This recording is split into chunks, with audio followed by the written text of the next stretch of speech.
नयगढ़ जिला खंडपड़ा ब्लॉक अंतर्गत रयती ढोलमरा ग्राम पंचायत अधीन कृष्णचंद्रपुर पाटणा ग्राम में खंडपड़ा नवकृष राज्य तलिक वैश्य समाजर 87तम वार्षिक साधारण अधिवेशन शनिवार और रविवार 2 दिन धरी अनुष्ठित हो जाइछि। पूर्वतन सभापति तथा संपादक श्रीयुक्त सुरेश चंद्र साहू प्रत्यक्ष तत्वावधान में उक्त सभा खंडपड़ा राज्य सभापति शिखरपुर ग्रामर श्रीयुक्त नवकिशोर साहू, उपसभापति नुआगां ग्रामर श्रीयुक्त रवींद्र कुमार साहू, साधारण संपादक बंधदारा ग्रामर श्रीयुक्त रामचंद्र साहू, सह संपादक बनमालीपुर ग्रामर श्रीयुक्त शरदचंद्र साहू, कोषाध्यक्ष खड़ीसाही ग्रामर सुदामचरण साहू, धर्म संपादक नुआपड़ा ग्रामर श्रीयुक्त जितेन्द्र कुमार साहू, शिक्षा संपादक कियाछरा ग्रामर विजय कुमार साहू, बलराम प्रसाद ग्रामर उमाकांत साहू, स्थानी बेहेरा और समस्त गुआ भाई जोग देइथिले। प्रथम दिन शनिवार संध्या समय महाप्रभु जगन्नाथ और राधाकृष्ण प्रतिमा को विमान में धरी बाजा बाण डीजे सहित निज समाजर पारंपरिक कौलिक संगीत को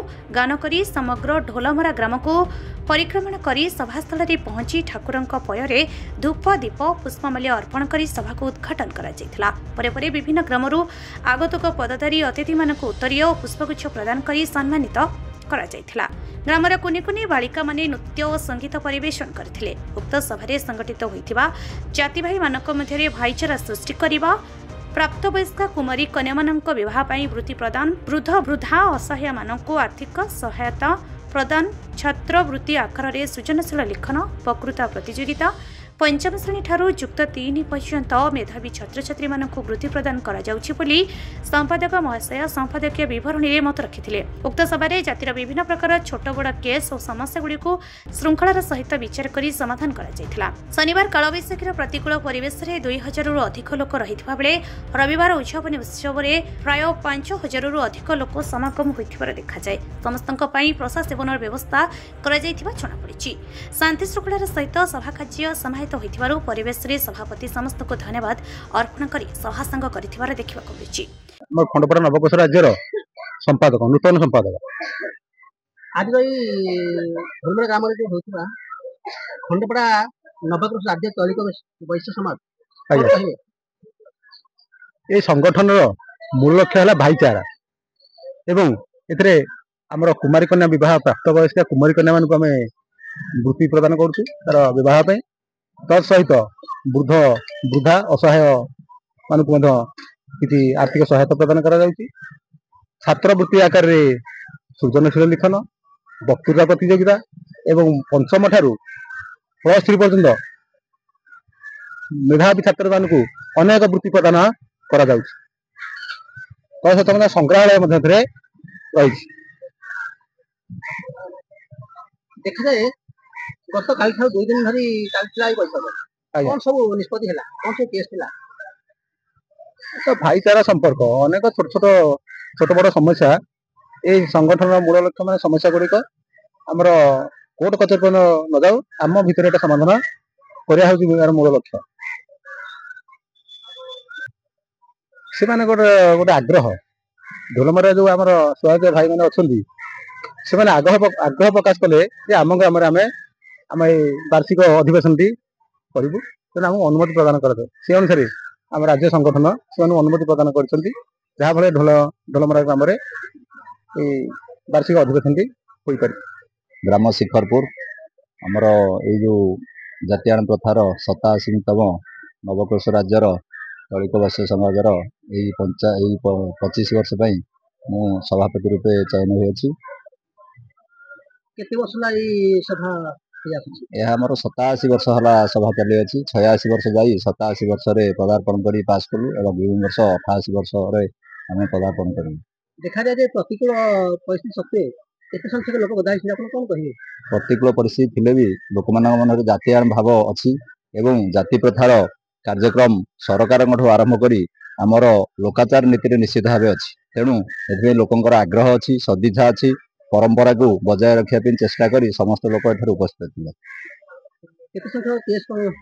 हाँ आमर एमती निज निज भितर किसी केस थिला 10टी केस थिला मैं बुझाणा कलु काली संध्या बेल ठारू आज अपराह्न बर्तमान जाए चली सभा तेणु बर्तमान सभा सरिला केस अनेक गुड़ाए विचार विमर्श करके आलोचना फैसला मामला एते संख्यक पुनर्धन गाँ सब अच्छी कम्युनिटी सुविधा अच्छी ପରିଶେଷ ରେ ଢୋଲମରା ଗ୍ରାମ କାହିଁକି ବାଛିଲେ? ଆମେ ଢୋଲମରାକୁ ଏଇଥିପାଇଁ ବାଛି ନେଲୁ ଯେ ଆମର ଏଠି ଢୋଲମରାର ମାନ୍ୟତା ନାହିଁ କି ଖଳିସାହିର ମାନ୍ୟତା ନାହିଁ କି କଣ୍ଟିଲୋର ମାନ୍ୟତା ନାହିଁ। ସମସ୍ତେ ଆମେ ତଳିକ ସମାଜର ସମସ୍ତେ ଜଣେ ଜଣେ ସାରଥୀ। ତେଣୁ ଆମେ ଗୋଟେ ପାଳି କରି ନେଇଛୁ, ଜୁନ୍ ଆମର ଅଛି। ସେ ଅନୁସାରେ ଖଳିସାହି ଜୁନ୍ର ଢୋଲମରା ଅନ୍ତର୍ଗତ ସେମାନେ ନିଷ୍ପତ୍ତି ନେଲେ ଯେ ଏଇ ଢୋଲମରାଠି କଲେ ସମସ୍ତେ ଲୋକ ଆମ ଗାଁରେ ପହଞ୍ଚି ଆମ ଗାଁ ଲୋକମାନଙ୍କ ସହିତ ମିଳିତ ହେଇପାରିବେ, ଭାଇଚାରା ସମ୍ପର୍କ ରହିପାରିବ, ବନ୍ଧୁମାନଙ୍କର ମୁଖ ଦର୍ଶନ କରିବାରେ ଆଗ୍ରହ ପ୍ରକାଶ କରିବାରୁ ଏଇଠାରେ ଆମେ ଚୟନ କଲୁ। ବହୁତ ଦୂର ଆସୁଛନ୍ତି ଆଜ୍ଞା, କଣ କେମିତି ସମ୍ମାନ ଦେଲେ? ବହୁତ ସମ୍ମାନ ଦେଲେ। ଆମର ଯେତିକି ଆଶା କରିଥିଲୁ ତାଠାରୁ ଅନେକ ସମ୍ମାନ ଦେଲେ। ସମ୍ମାନରେ କେବେ କ୍ଷୁର୍ଣ୍ଣ ଆମ ଜାତି ବାଲା କରିନାହାନ୍ତି କି କେବେ କୋଉଠି କରିବେ ନାହିଁ। ଏତେ ସଂଖ୍ୟକ ଲୋକ ବଧାଇ ଥିଲେ ଏବଂ ସେ କେସ୍ ବିଷୟ ପାଇଁ ଶୁଣିବା ପାଇଁ ତତ୍ପର ଥିଲେ, କଣ କହିବେ ଆପଣ? ହଁ, ସମସ୍ତେ ଖୁସି ଅଛନ୍ତି। ଆମେ ଯେତେ ଦୂର ପାରିଛୁ ବିଚାରଧାରାରେ ଲୋକମାନଙ୍କୁ ସନ୍ତୁଷ୍ଟ କରିବା ପାଇଁ ବିଚାର କରୁ। ଆଉ ସନ୍ତୁଷ୍ଟ ତ ନିଶ୍ଚିତ ଲୋକ ରହିବେ। କୌଣସି ବିଚାରଟା ଅବିଚାରୀର କଥା ହେବ ନାହିଁ। ଆମ ଜାତିନୀତି ପ୍ରଥାରେ ଅବିଚାର ହେଲେ ସାହିତ୍ୟ ଲୋକ ସାଙ୍ଗେ ସାଙ୍ଗେ ପ୍ରଶ୍ନ କରିବେ, ତାର ଉତ୍ତର ମୀମାଂସା ନିଶ୍ଚିତ ଭାବେ କରାଯିବ। କେତେ ପ୍ରକାରର କେସ୍ ଏଠି ଉତ୍ଥାପନ ହୁଏ ଆମର ଜାତିନୀତି ପ୍ରଥାରେ। କିଏ କୋଉଠି ଅକୁଳୀନ ବାହାଘର ହେଲା କିମ୍ବା ଛାଡ଼ପତ୍ର ମାମଲା ହେଲା କିମ୍ବା କିଏ କୋଉଠି ପଇସା ନେଇଛି ଦେଇନି କିମ୍ବା ଜାତିର କିଏ ସଂହତି ନଷ୍ଟ କରିଛି, ଏଇସବୁ ବିଷୟ ଉପରେ ଆମର ଆଲୋଚନା ହୁଏ। ସୁରେଶ ସାହୁ, ଖଳିସାହି ଅଞ୍ଚଳର ସମ୍ପାଦକ, ପୂର୍ବତନ ରାଜ୍ୟ ସଭାପତି ଏବଂ ପୂର୍ବତନ ରାଜ୍ୟ ସମ୍ପାଦକ। ଆଜି ଆପଣଙ୍କ ଗାଁରେ ଦେଖିବାକୁ ମିଳୁଛି ଏଇ ତୈଳିକ ବୈଶ୍ୟ ସମାଜ, କଣ କହିବେ ଆପଣ? ଆଜ୍ଞା ଦେଖନ୍ତୁ, ଇଏ ହଉଛି ଦୀର୍ଘ 80 ବର୍ଷର ସଂଗଠନ। ଏଇଟା ହଉଛି ଭାଇଚାରାର ସଂଗଠନ। ଏଥିରେ ଆମ ବୈଶ୍ୟ ସମାଜ ଆଉ ତୈଳିକ ବୈଶ୍ୟ ସମାଜର ପରସ୍ପର ଭିତରେ କିପରି ଭାଇଚାରା ସମ୍ପର୍କ ରହିବ ଏବଂ ବିଭିନ୍ନ ପ୍ରକାର ପର୍ବପର୍ବାଣୀ କାର୍ଯ୍ୟକ୍ରମରେ ଆମ ଭିତରେ କେମିତି ସାହାଯ୍ୟ ସହଯୋଗର ହାତ ଆମେ ବଢେଇ ପାରିବୁ, ସେଥିପାଇଁ ଏ ସଂଗଠନର ମୂଳ ଲକ୍ଷ୍ୟ। ଆପଣଙ୍କ ଗାଁରେ କରିବାକୁ କଣ ଆପଣ ଅନୁମତି ଆଣିଥିଲେ? ଦେଖନ୍ତୁ, ଇଏ ହଉଛି ଢୋଲମରା ଏକ ମଫସଲ ଗାଁ। କଥା ହଉଛି ଆମର ବୟସ 62 ହେଇଗଲାଣି। ହୁଏତ ଆଉ 5-7 ବର୍ଷକୁ ଆମେ ଥିବୁ ନଥିବୁ। ତେଣୁ ଶେଷ ଥର ପାଇଁ ଢୋଲମରାରେ କରିବା ପାଇଁ ମୁଁ ଇଚ୍ଛା ପ୍ରକାଶ କରିଥିଲି। ମତେ ଖଳିସାହି ଅଞ୍ଚଳ ବାଲା ଅନୁମତି ଦେଲେ ଏବଂ ରାଜ୍ୟ ବି ମତେ ଅନୁମତି ଦେଇଥିଲା। କେତେ ସଂଖ୍ୟାରେ ଜନସମାଗମ ହେଇଥିଲେ, କଣ କହିବେ? ପ୍ରଥମ ଦିନ ଆମର ଯଦି 22 ତାରିଖ ଦିନ ଦେଖିବା, ପାଗ ଟିକେ ସମ୍ପୂର୍ଣ୍ଣ ପ୍ରତିକୂଳ ହେଇଥିଲା।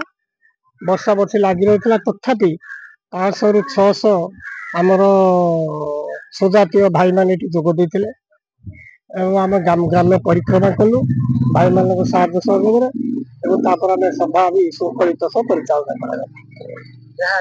ଆଜ୍ଞା, ପ୍ରଥମ କଥା ମୁଁ କହୁଛି ହଉଛି ଭାଇଚାରା ସମ୍ପର୍କ। ତେଣୁ ଆମ ଢୋଲମରା ଗ୍ରାମରେ ଯୋଉ ଭାଇମାନେ ଅଛନ୍ତି ସେମାନେ ଅକ୍ଳାନ୍ତ ପରିଶ୍ରମ କରିଛନ୍ତି। ସେମାନଙ୍କର ପରିଚର୍ଯାରେ କେମିତି କୌଣସି ତ୍ରୁଟି ନ ହୁଏ ସେଥିପାଇଁ ସେମାନେ ଯଥେଷ୍ଟ ପରିଶ୍ରମ କରୁଛନ୍ତି। ଆପଣମାନେ ବିଶ୍ୱାସ କରିବେନି, କାଲି ସକାଳ 22 ତାରିଖ ଦିନ ସକାଳ 8ଟା-7ଟା ବେଳୁ ପୁରା 23 ତାରିଖ ଦିନ ଭୋର 5:30 ପର୍ଯ୍ୟନ୍ତ ମତେ ଆଖିରେ ମଧ୍ୟ ନିଦ ନାହିଁ। କେମିତି ଭାଇମାନେ ପରିଚର୍ଯା ହେବେ, କେମିତି ସବୁ ସୁବିଧାରେ ଖାଇ ପିଇକି ବିଶ୍ରାମ ନେବେ, ସେ ଥିଲା ଆମର ମୂଳ ଲକ୍ଷ୍ୟ। ଖଣ୍ଡପଡ଼ାରୁ ସଦାଶିବ ପାତ୍ରଙ୍କ ରିପୋର୍ଟ, ଲିଭ୍ ଲାଇଭ୍ ଓଡ଼ିଆ।